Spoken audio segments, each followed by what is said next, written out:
نحمدہ ونصلی علی رسول الکریم اما بعد درود شریف پڑھے۔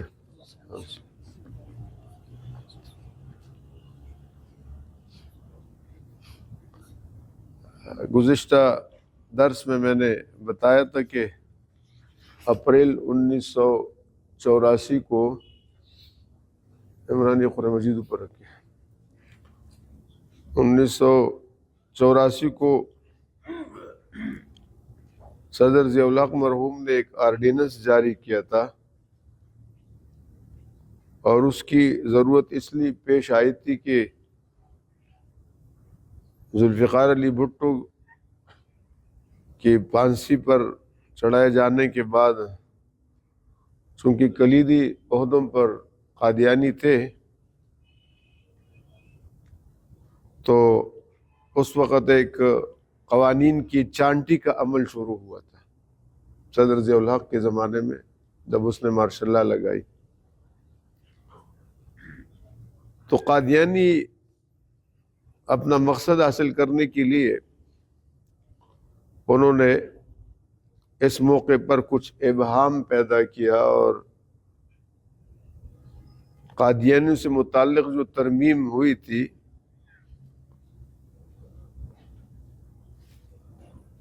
ضمنی طور پر اس کی منسوخی کی بات نکلی۔ اس لیے علماء اس بارے میں بڑے فکر مند ہوئے، اور میں نے بتایا تھا کہ مفتی محمود رحمۃ اللہ علیہ یا MH میں تھے، ان کے پاؤں کا آپریشن تھا، اور یہ جامعہ اسلامیہ کامران مارکیٹ والے قاری سید الرحمان صاحب اور اکوڑا خٹک کے مولانا سمیع الحق، یہ دونوں دنیا سے گئے، اللہ تعالیٰ ان کی درجات بلند فرمائے۔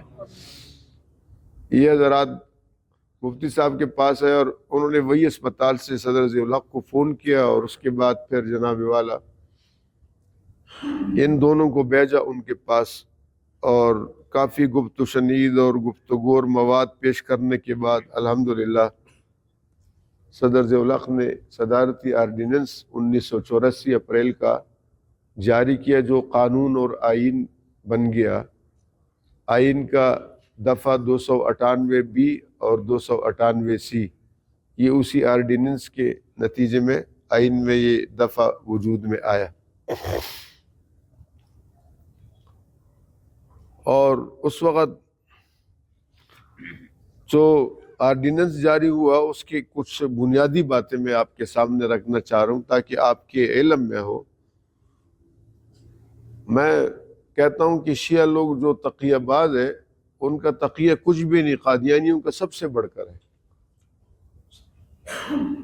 وہ محمد رسول اللہ کو قادیانی پر فٹ کرتے ہیں کہ محمد رسول اللہ سے یہ قادیانی مراد ہے، یعنی جتنی اسلام کی تعلیمات جناب رسول اللہ صلی اللہ علیہ وسلم کی ذات اقدس سے متعلق مسلمان وہ سب اپنے استعمال کرتے ہیں، اور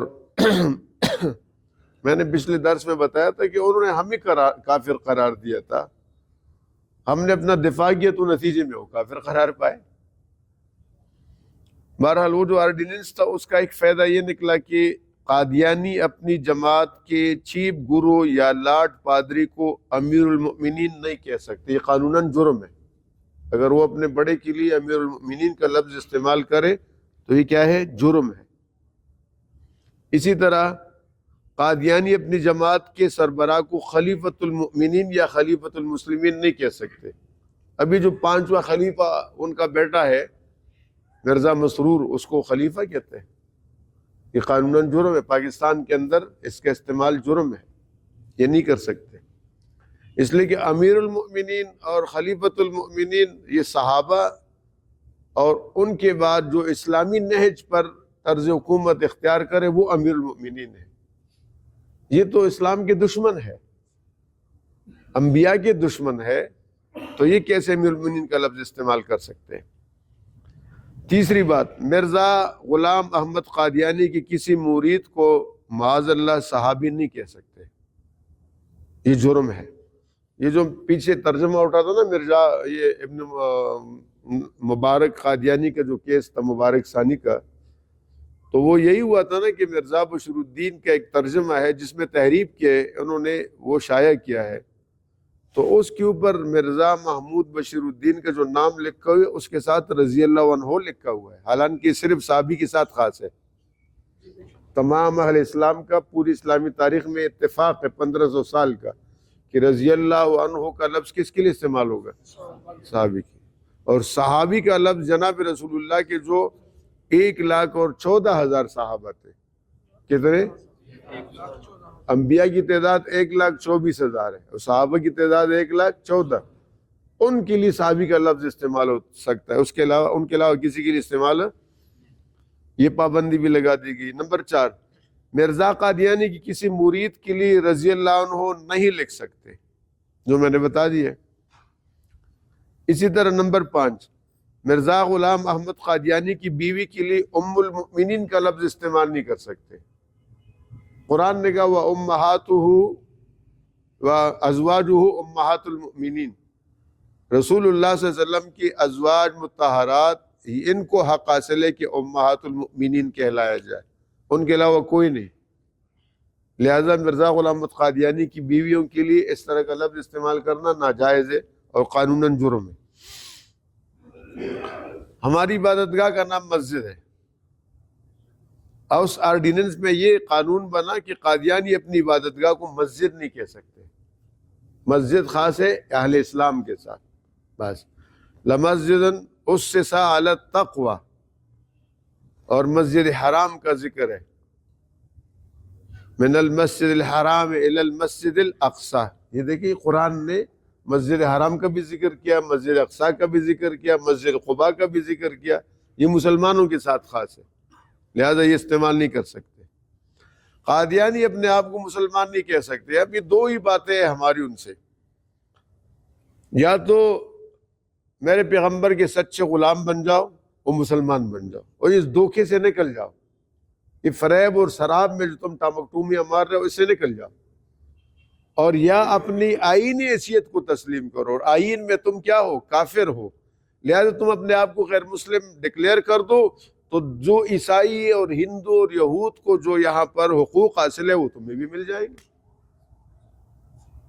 تو لہذا وہ اپنے آپ کو مسلمان نہیں کہہ سکتے۔ قادیانی اپنے مذہب کو اسلام نہیں کہہ سکتے، قادیانی اپنے مذہب کی تبلیغ، یہ جو ابھی مبارک ثانی کا جو کیس تھا اس میں یہ تبلیغ کا نقطہ تھا کہ تبلیغ کر رہے تھے، باقاعدہ پروگرام رکھا تھا، وہ نسخے تقسیم کر رہے تھے، یہ تبلیغ ہے نا، اور کیا ہے؟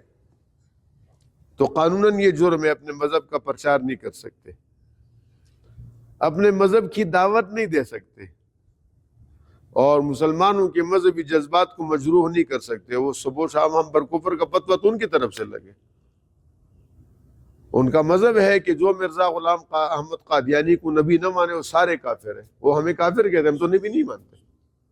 بھٹو صاحب سے مفتی محمود رحمۃ اللہ نے یہی کہا نا کہ آپ کہہ رہے اتنا شریف آدمی ہے تو پہلے یہ بتائے کہ آپ قادیانی کو نبی مانتے ہو؟ بھٹو صاحب نے کہا میں تو نہیں مانتا۔ کہا اس کتاب میں لکھا ہے، اور اس سے پوچھا، مرزا ناصر سے پوچھا کس کی کتاب ہے؟ کہتے غلام قادیانی صاحب کی۔ کہتے ٹھیک ہے، کہتے سب کچھ ٹھیک ہے، اس میں لکھ کے جو مجھے نبی نہ مانے وہ کنجری کے اولاد ہے، وہ کافر ہے، وہ دائر اسلام سے خارج ہے، وہ زندیق ہے، وہ جنگلوں کی سور ہے، وہ فلاں ہے فلاں ہے، یہ انہوں نے کہا۔ تو جب مفتی صاحب نے بھٹو صاحب سے کہا کہ آپ مانتے ہیں؟ اس نے کہا میں تو نہیں مانتا۔ کہا اس نے آپ کو کافر کہا ہے، تو وہ ہمیں کافر کہہ رہے ہیں۔ تو ایک تو یہ کہ وہ مسلمانوں کے مذہبی جذبات کو مجروح کرے، اس کو برداشت نہیں کیا جائے گا۔ المیہ یہ آپ کے جو اسلام آباد میں یونیورسٹی ہے، قائد اعظم یونیورسٹی، بیٹا وہ دروازہ بند کرو، قائد اعظم یونیورسٹی کے اندر انہوں نے ایک بلاگ بنایا اور اس کا نام ڈاکٹر عبدالسلام کے نام پہ رکھا، جو کہ قادیانی تھا، سکہ بند قادیانی تھا۔ کہتے اس کو نوبل پرائز ملا۔ وہ ہمیں پتہ ہے کیسے نوبل پرائز ملا، ہم سے پوچھو، ہمیں پتہ ہے۔ وہ دین بیزار لوگ ہیں، اسلام کے دشمن ہے، لہذا ان کو کسی بھی صورت میں ہم برداشت نہیں کریں گے۔ بھائی میں اپنے آپ کو مسلمان کہتا ہوں، میرا محمد رسول اللہ صلی اللہ علیہ وسلم پر ایمان ہے، اللہ تعالیٰ کی وحدانیت پر ایمان ہے، تمام نبیوں پر میرا ایمان ہے، قرآن میری عظیم مقدس کتاب ہے، کلمہ لا الہ الا اللہ محمد رسول اللہ۔ اب ایک آدمی میرے ساتھ لڑ رہا ہے، وہ کہتے ہیں میں بھی کلمہ پڑھتا ہوں لا الہ الا اللہ محمد رسول اللہ۔ ہم کہتے ہیں اس سے کون مراد ہے؟ وہ کہتے ہیں مرزا غلام قادیانی۔ پھر میں محمد رسول اللہ اور اس کے محمد رسول اللہ میں فرق ہے یا نہیں ہے؟ وہ بھی کہتا ہے، لیکن وہ کوئی اور مراد لیتا ہے اور ہم کوئی اور مراد لیتے ہیں۔ وہ جناب والا قرآن کی جتنی آیات ہے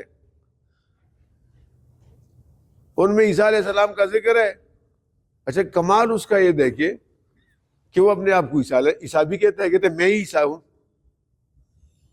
میں ہی مسیح ہوں، میں ہی عیسیٰ ہوں، لا حول ولا قوت الا باللہ۔ تو ایک آدمی مجھے کافر کہہ رہا ہے تو میں کیسے برداشت کروں گا؟ میں تو مسلمان ہوں الحمدللہ۔ اسی طرح شاعر اسلام کا استعمال نہیں کر سکے۔ قربانی کرنا ہی شاعر اسلام ہے یا نہیں ہے؟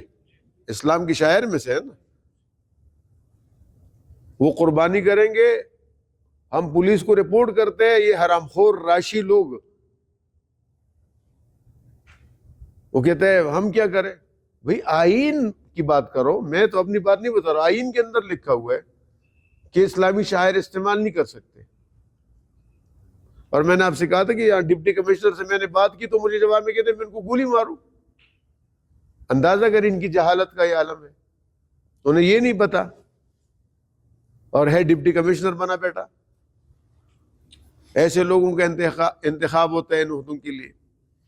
تو اللہ کے فضل و کرم سے یہ منظور ہوا، اور وہ سالانہ جلسہ کرتے تھے نا، اس کو ذلی حج کہتے تھے۔ جیسے ہندوستان میں وہ تربت میں کوہ مراد ہے، ذکری ایک فرقہ ہے، وہ وہاں کرتے حج۔ اب یہ پاکستان ہے، لا الہ الا اللہ کے نام پہ بنے لیکن سب کچھ ہو رہا ہے۔ آپ حق کی آواز بلند نہیں کر سکتے، اور ناحق جو آوازیں بلند ہو رہی ہے ان کو حوصلہ افزائی دی جا رہی ہے۔ یہ اسلام کا قلعہ ہے۔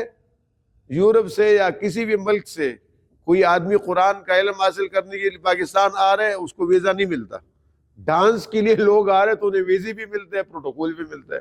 ڈنڈے اٹھا کر کرکٹ کھیلنے کے لیے آ رہے ہیں تو ان کو پورا پروٹوکول دیا جاتا ہے، مری روڈ کی دکانیں بند کر دی جاتی ہے کہ کرکٹ کا میچ ہے۔ یہ اسلام کا قلعہ ہے، یہ اسلام کا قلعہ ہے۔ اندازہ کریں، یہ تو اسلام کی اپنی کرامت ہے، ورنہ ان مسلمانوں، یہ جو نام نہاد مسلم ہے اور یہ جو کالے انگریز ہے، انہوں نے تو اسلام کو ذبح کیا ہوا ہے۔ بہرحال اللہ نے مدد کی، مرزا طاہر اس وقت بھاگ گیا، اور میں نے آپ کو بتایا تھا پچھلے درسوں میں کہ وہ جنیوا پہنچ گیا۔ پہلے لندن گیا، لندن سے جنیوا گیا، اور جنیوا میں اس نے پاکستان کے خلاف کیس دائر کیا۔ یہاں وفاقی شرعی عدالت میں انہوں نے کیس چیلنج کر دیا اس قانون کو۔ ہمارے اس وقت خواجہ خان محمد رحمۃ اللہ علیہ کندیا شریف والے، وہ تھے کراچی کے مولانا یوسف لدھیانوی شہید رحمۃ اللہ، جن کو قتل کر دیا گیا تھا، شہید کر دیا گیا تھا، وہ تھے مولانا محمد شریف جالندری رحمۃ اللہ علیہ، یہ جو حنیف جالندری صاحب ہیں ان کے دادا تھے۔ حضرت مولانا عبدالرحیم اشہر، ان اکابرین نے ملتان میں بیٹھ کے 20 کتب اٹھا کر لاہور آئے، جامعہ اشرفیہ، انہوں نے اپنی لائبریری پیش کی، پروسٹیٹ مشین لگایا، لاہور میں کیس تھا، اور یہ 15 جولائی سے 12 اگست تک 1974 میں عدالت میں کیس چلا، اور الحمدللہ قادیانیوں کے خلاف فیصلہ آ گیا۔ یہاں بھی وہ ناکام ہو گئے۔ 12 اگست 1984 کو فیصلہ آیا اور قادیانیوں کی رٹ جو ہے خارج کر دی گئی، اور کفر اچھی طرح ننگا ہوا۔ اس کے بعد پھر وفاقی شرعی عدالت کے اپیل بینچ سپریم کورٹ میں انہوں نے اپیل دائر کی۔ یہ 12 جنوری 1988 کی بات ہے۔ اس کے لیے بھی ہمارے کابرین نے کراچی، لاہور، کوئٹہ کے مختلف، اچھا انہوں نے کراچی میں بھی اور لاہور میں بھی ہائی کورٹ کے اندر بھی کیس دائر کیا اس کے خلاف، اور سب جگہ الحمدللہ فرزندان دیوبند حاضر رہے۔ اور سفری اس وقت سہولت اتنی نہیں تھی، سفری اخراجات کر کے، مشکلات برداشت کر کے، اور ہر عدالت سے ان کا کیس خارج ہوا الحمدللہ۔ اور یہاں شیخ القرآن مولانا غلام اللہ خان رحمۃ اللہ کے جانشین مولانا قاضی احسان احمد، مولانا عبداللہ شہید، اور پنڈی میں یہاں جب یہ سپریم کورٹ میں انہوں نے کر دیا 3 جنوری 1993 کو، سپریم کورٹ آف پاکستان کے 5 جج نے کھلا فیصلہ دیا. جو قاضی فائز عیسیٰ نے 3 ججوں نے جو فیصلہ دیا تھا نا، یہ اس فیصلے کی بھی توہین تھی. ہم نے ایک نقطہ یہ اٹھایا سپریم کورٹ میں کہ بھئی 3 رکنی بینچ ہے آپ کا اور وہ 5 رکنی بینچ تھا، آپ کیسے ان پر اٹیک کر رہے ہیں؟ وہ لارج بینچ تھا، لارجر تھا، اس سے وہ بڑا بینچ تھا. یہ اس وقت کی بات ہے. چنانچہ یہ سارے اکابرین حضرات حاضر رہے اور یہاں پنڈی کے تمام ائمہ اور خطباء نے جیسے 74 میں محنت کی تھی، اس طرح اس موقع پر بھی 93 میں بھی. اور الحمدللہ وہ 5 رکنی بینچ نے قادیانیوں کے کیس کو خارج کر دیا اور ان کے خلاف فیصلہ دیا. جب یہاں سے تھک گئے تو پھر افریقہ پہنچ گئے. جوہانسبرگ میں ہمارے خلاف کیس کیا، مقدمہ دائر کیا. یہاں سے مفتی شفیع صاحب کے بیٹے مولانا مفتی تقی عثمانی صاحب یہ تھے، اور ہمارے تبلیغی جماعت کے مولانا مفتی زین العابدین رحمۃ اللہ فیصل آباد والے وہ تھے جو ہمارے تبلیغی جماعت کے بزرگ تھے. مولانا یوسف لدھیانوی رحمۃ اللہ علیہ، مولانا ڈاکٹر محمود احمد غازی جو اسلامک یونیورسٹی میں تھے، ڈاکٹر خالد محمود جن کو شہید کر دیا گیا تھا سندھ میں، مولانا منظور احمد چنوٹی، مولانا منظور احمد حسینی، یہ سب حضرات افریقہ پہنچ گئے اس کیس کی پیروی کے لیے. اور اللہ کی شان دے کہ وہاں بھی وہ ناکام ہو گئے اور ان کا کیس خارج ہوا. جدھر جدھر گئے ہمارے کابرین نے ان کا جناب والا پیچھا کیا اور انجام تک پہنچا دیا. اس وقت جو اہم مسئلہ ہے، یہ آج کا درس 2-3 منٹ لمبا ہوا، آخری بات بتا رہا ہوں. اسکول کالج کے طلباء کو اور عامت الناس کو دھوکے میں ڈال کر انہیں گمراہ کر رہے ہیں. تو اس لیے آپ اپنے متعلقین، اپنے عزیزوں کا تعلق مسجد اور علماء کے ساتھ جوڑے. بس یہ ایک کام کریں، علماء کے ساتھ جوڑے، اس لیے کہ یہ لمبی چوڑی باتیں آپ نہیں سمجھا سکتے. تو وہ بچے گا جو علماء کے ساتھ جڑا رہے، ورنہ اتنا جو ہے نا ان کا دجل و فریب ہے. اللہ سب کی حفاظت فرمائے. صلی اللہ علیہ وسلم. الحمد للہ رب العالمین والعاقبۃ للمتقین، الصلاۃ والسلام علی رسول محمد. یا کریم یا رب العالمین، ان ساتھیوں کا بیٹھنا قبول فرما، سب کو اجر عظیم عطا فرما. یا رب العالمین سب کے مسائل کو حل فرما. حضور کے تحفظ ختم نبوت کے لیے ان کو ہمیں سب کو قبول فرما، ہماری اولاد کو قبول فرما. ان میں جو پریشان حال ہے ان کی پریشانیاں دور فرما، جو تنگ دست ہے ان کی تنگ دستیاں دور فرما، جو بیمار ہیں ان کی بیماریاں دور فرما. گھر بار کے ہر طرح کی راحت نصیب فرما. ہم سب کو رسول اللہ صلی اللہ علیہ وسلم کی شفاعت نصیب فرما. صلی اللہ